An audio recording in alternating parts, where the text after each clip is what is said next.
Well, hey, good day to you. This is Todd. I'm just a regular dude walking in the Word. Hey, today we're talking about Abram, and it's entitled Abram in Egypt, Not Yet Trusting God Completely. Okay? And it's taken from Genesis 12, verses 10 through 20. We read earlier about God's call on Abraham, and he said, I want you to go to Canaan. Okay? Leave Ur of the Chaldees and go to Canaan.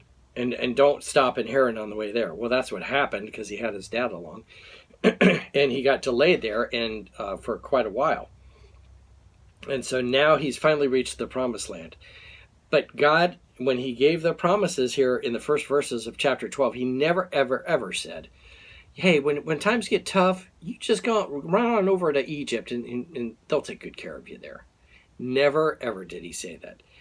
God was going to be taking care of him all the time, but Abraham wasn't quite fully devoted to God yet. Okay, so let's see how this plays out. Verse 10 of chapter 12.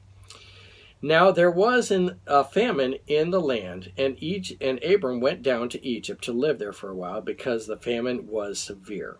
Okay, and it's an agrarian society, so what happens is if you don't have water, and in that part of the land you have the early and the late rain, okay, kind of the fall and the spring rains, okay, so you have those rains. If those rains don't happen, you're in trouble because your crops are not growing. And so if you remember right, Abram had all this the sheep and so forth. They needed good grass to grow in, to graze in, okay? So if they didn't have that, they were going to be in trouble. So rather than cry out to God, it never says he cried out to God at all, okay? He just like, famine, let's go to Egypt, okay? Also, Egypt, whenever it's in the Bible here like this, Egypt represents the world, okay? And the promised land, represented God. So God had called Abram to stay in his will in Canaan, not to go back into the world and have the world take care of you. And that's what Abram did. His faith was a little short here, and he goes back into the world thinking, oh, they can take care of me. Okay, so let's keep reading. Verse 11. And as he was about to enter Egypt, so he's walking along like thinking, we might have some issues. As he was about to enter Egypt, he said to his wife Sarai, I know what a beautiful woman you are. When the Egyptians see you, they will say, this is his wife. Then they will kill me, but will let you live. Okay, so apparently it was like not a problem. It was a problem to commit adultery, but not a problem to kill somebody. Okay, so anyway, he was like, oh no, they're gonna, want you, and so they'll kill me. Verse 13, say you are my sister, so that I will be treated well for your sake, and my life will be spared because of you. When Abram came to Egypt, the Egyptians saw that Sarai was a very beautiful woman. And when Pharaoh's officials saw her, they praised her to Pharaoh. And she was taken into his palace. Okay, so she was taken into his harem. Okay, and prepared for the wedding or whatever. She wasn't just thrown into bed with him. Verse 16, he treated Abram well for her sake.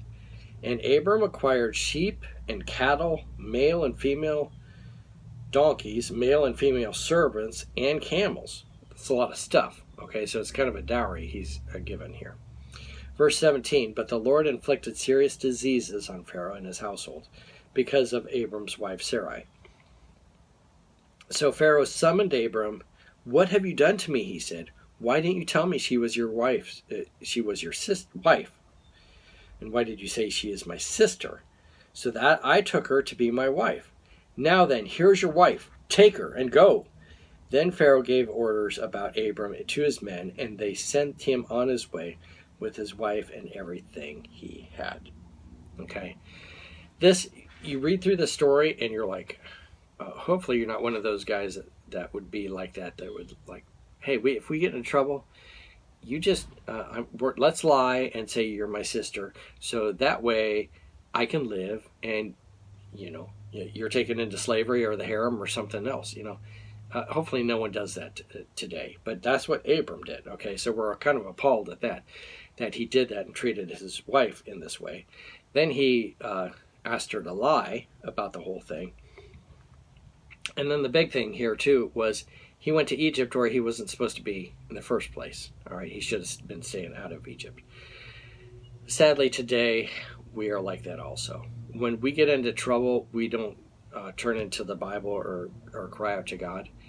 We try and figure things out through the world, and like, oh no, how can I get this?